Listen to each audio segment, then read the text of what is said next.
everybody, Backyard Bullion here, and a warm welcome to you all joining me for another Precious Metal Ramble. Now we've got the eBay homepage fired up, which means of course we're going to talk about eBay. Is it a good platform to buy and sell gold and silver on, or should it be avoided? There are certainly some pitfalls when it comes to both buying and selling on eBay, and it's certainly not to be ignored. But one of the big things that I get value out of looking at eBay is looking at past results of coins, whether they be auctions or buy it nows, to really get to grips with what the market price for any given item is. Now there's always, in my opinion, a little bit of a premium added to some of the coins that you might see on eBay compared with what a realistic market value might be, but it's a very good barometer. So I want to share some of my top hints, tips and tricks to having a look and researching over on eBay before perhaps you go and buy or sell yourself. And it doesn't just have to be about buying things on eBay and checking if they're the right price. I use it as a barometer when I get offered things and that I see something that's for sale and think, is that a good price? I always head over to eBay. It's a good place to do this kind of thing. Now, before we dive into the massive content of the video and looking at all of that, I do just want to shout out my own auctions that I've got going on over on eBay at the moment. We've got 5 of these 1 ounce silver die rotation era Britannias. Now, if you don't know anything about these, they are pretty cool. They are not mine to sell, unfortunately. I am selling on behalf of a third party, but they are very funky indeed with, as you can see here, a die rotated head of Her Majesty the Queen. That's not how these coins should be. So certainly an interesting piece of history, and if you're interested then you can go and check out those listings down in the description box below. Now whilst I'm here, I do want to also just, if I find an actual search bar, there we go, I do want to show you sort of how I research things. So if you're interested perhaps in these coins, then you can go back and see what the previous auction results were like. So if we go for Mint Era Britannia as a good starting point, you'll probably find my listings coming up straight away. There you go. But there are others there as well, but these are pretty difficult to come by, these rotation ones, and I haven't seen very many. But what I tend to do is go down to the show only tab here, and you see it says sold listings. So if you click on that, it'll automatically put the tick box in the completed listings as well, because sold is also completed. So you can see what has happened in recent history for auctions of very similar coins. And would you look at it, we've got some of these auction coins that I sold myself not that long ago. In fact, we've sold a few of them, as you can see, and their price is varying anywhere from £200 for just a tiny little 25-degree rotation, all the way up to, as we can see, around 300. So I think 303 is the highest there. It is worth noting that there is only a certain amount of time that these auctions go, or these listings in the search results go back to. So it's not something that you can historically always go and see. I'm just seeing if I can scroll down far enough to see some of my earlier auctions this year, but as you can see, it's not going back any further. So take with a pinch of salt, but it's always a good way to get a good barometer to start with about where things might be as sort of a good starting point for your top bids, so to speak. So that completed sort of listed search that I do here is one of the most utilized functions, that's the phrase I was going for, of eBay for me. And it does yield some really interesting results and some great kind of ideas of where the market value for different coins are. So this one we've got here, Queensby's proof coins, searched up straight away. And we can see that there's some auctions here, £80 for the 1 ounce silver proofs. These are pretty good coins that are certainly sought after. Now, from my perspective as a buyer on eBay, I would say that if you've got a seller like Alex Chad here, he's not sponsored today's video in any way, I don't know who he is or what he is, but he's only got 4 feedbacks. And this might be somewhat why the prices are a bit lower, so it's always interesting to see that, whether or not a established high reputation seller will actually get a better price. There's also something to factor in about the fact that these photos are quite frankly, well, crap. They don't show the good detail of the coin. You could be getting anything that's fingerprinted or just dirty. You don't get to see the other side of the coin. So my advice is, if there's a listing like this and you're seeing it and it's like £80 for a 1 ounce silver proof, oh, that's well underneath the issue price.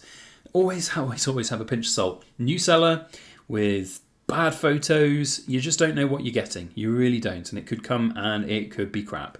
So, capsule never opened, coin never handled, all of that. You just can't take that at face value. So worth having a second look always, which is maybe why this gentleman didn't get more than £80 per coin. But when we go back even further, we can see that there are some other coins that haven't done very well either.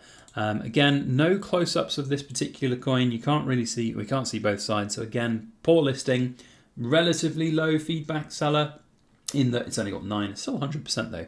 But you get my point.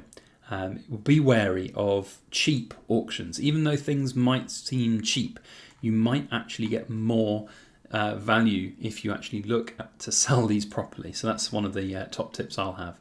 But what it does tell me, and we're not going to ignore this, is that there is certainly still a struggling market for these types of coins. It is an interesting one for sure. So we've got here Queen's Beast Gold Proof, the White Horse, quarter ounce gold proof. These would have been mint issue at around 650, and we're picking them up here at 450. Again, it's questions about quality, whether or not you're getting the best quality coins, as you can't see the high res pictures, but that's bullion price almost for a quarter ounce gold, maybe a touch above, but you get my point. There's some deals to be had there. So those are the Queen's Beasties. Let's just close down a few of these tabs, and then we go to the Monarchs. So the Monarchs is another one that I shared recently. There was the golds in that heritage auction where the seller would have been getting pretty much less than spot after the buyer's fees and the seller's fees and everything. So not great at all. So how are the Monarchs series coins doing? Because those are also ones which are really struggling right now. And we've got here a 2 ounce silver, supposedly. That's what it says in the title. Let's see if it actually is the 2 ounce. Yes, it is the 2 ounce silver. Sometimes you'd be surprised. £100 for this coin. And it's Henry VIII as well. So, it's meant to be one of the better coins. Although I'm seeing here that maybe not perfect to see images. There you go. So that's probably why. There's some definite sort of issues on that coin there. Looks like somebody had a good go at it with a polishing cloth or something. Not good. So maybe that's a little bit of a red herring, so to speak. Let's have a look, see what other Monarchs are out there. So we've got a buy it now, Henry VIII, 2 ounce at 229. Now, this is another thing I want to air some caution about on eBay. Buy it nows are a really, really, really risky one to base your opinions off in terms of selling prices. The reason being, it doesn't take very much effort to set up a listing yourself and then have either a mate of yours buy it and then all it costs you is the eBay fees, or just set up a brand new account yourself and buy it. And then all of a sudden this sticks out in the sold listings tab. So if you're using my trick and you're going through and you're having a look at what the right price would be, you're in potentially hot water because I've seen it done, and whilst I'm not going to make formal accusations against individual sellers, certainly not going to do that against someone like Ardent Coins with that much feedback. But there used to be countless amounts of listings for sold items at extortionate prices that would come up when new mint releases came out, and it, I think, was done in a way to try and dupe people into thinking they were paying the right amount for a certain piece, and I think that's not how it goes. That said, with the bad quality Henry VIII one there, I'm seeing some interesting price ranges here for this particular set. So this is the 1 ounce silver, £130 for that one. This as a auction, 77 plus £10 postage, so 87.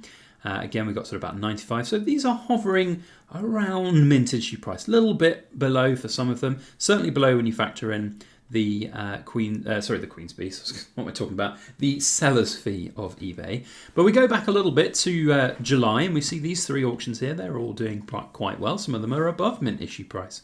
So there's definitely deals to be had on some of these coins, but it really does pay to do a lot of research on them.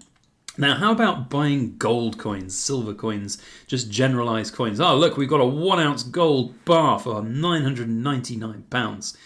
If it seems too good to be true, it is too good to be true. Look, this is a brand new seller. One bit of feedback. The thing is here, we're seeing something horrible. Last one sold, limited quantity. This is not a 1 ounce gold bar. I can guarantee you that. £999 for a 1 ounce gold bar, you're having a laugh. Yeah, it's going to be fake. It will 100% be fake, and you will be potentially up the poo creek without a paddle if you buy this and forget about it. There are a lot of fakes on eBay, and that is one of the biggest. These coins, or these bars, I should say, sorry, in assay cases and things, not great at all. And also do bear in mind that whilst they might put on listings of images which look really good, that doesn't mean you're going to get the item they say in that listing. And yes, you might have a case, but the vast majority of people who don't know anything about this might just go, yeah, £999, that's a deal. Wouldn't necessarily know to go and minutely check the details. Like if I got this in, I'd be looking at the tiny little scratches on the bottom corner of that assay card. I'd be making sure it was all correct and right, and yeah, this is not. Anyway, so you get my point. There are a boatload of fakes over on eBay, both gold and silver. It is a minefield. Also, the prices generally for buy it nows on eBay are optimistic to say the least. Look, we've got some brilliant scrap gold here for £36.23. There's just a whole load of tat on eBay that is not real. But you can sift through and you can get the best bits out of a lot of what you're looking at over on eBay. It is possible, but it is certainly dangerous. Now, you might be thinking, well, what happened to this one here, the poor person who's bought one? What's going to happen to that person? Well, if they do, I don't know, watch this video, or they find out that it's bad, then you've got a certain window within to get eBay involved, but it's difficult, and it's getting more difficult for buyers now to actually have that protection. There are a lot of sellers out there who are working out ways of basically proving the buyers wrong, and it used to be the buyers were the ones that had everything to win and nothing to lose, but now it seems it's twisting a little bit and it's difficult. It's because there are more potentially fraudulent buyers out there, I think, in this market than there are sellers. It's harder. This gentleman or lady, whoever it is, will find it difficult to get away with these types of scams because people will just know and they'll be able to send it back. But the buyers, what they do is they'll buy a real gold coin, they'll buy it, they'll say, I think it's fake, and they'll send back a fake one. And then it's really difficult as the seller to actually get it all above board and sorted. So definitely worth thinking about as somebody who doesn't really, from my perspective, I would really not recommend selling gold, certainly on eBay. Bits of silver here and there, sure, but going to be a very tough one if you're going to sell gold. The last one I had a little tab set up was the Great Engravers series. Let's check in on those and see how they are doing. We've got here 2 ounce silver proof 240. I think the mint issue price was 260, so not horrendous.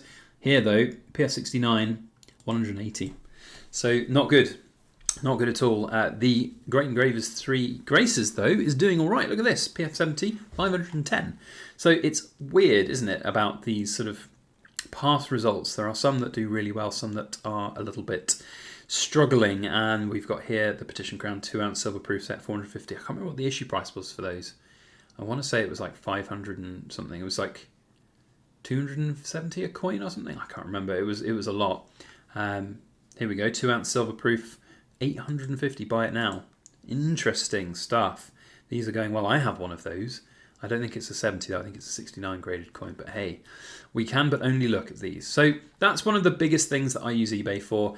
As I said, I do sell some things on eBay, and I have my my store. You can go and see that down in the description box below. There's little bits and bobs up for sale. If you're interested, then head on over and check them out. You'll find them cheaper on my website though, as we always have to factor in eBay fees. But the auctions, those are heading up to their culmination this weekend. So if you want to get involved with the auctions for these rare mint era Britannias, then head on over to eBay. I do think it's a good barometer of fair market prices, and that's mainly why I use it still. So let me know your thoughts down in the comment section. If you use eBay, if you avoid it with a 10-foot barge pole, it'd be great to hear from you. Otherwise, that's it from me today. We'll see you on the next video. As always, please make sure that you like, share, comment, and subscribe for more.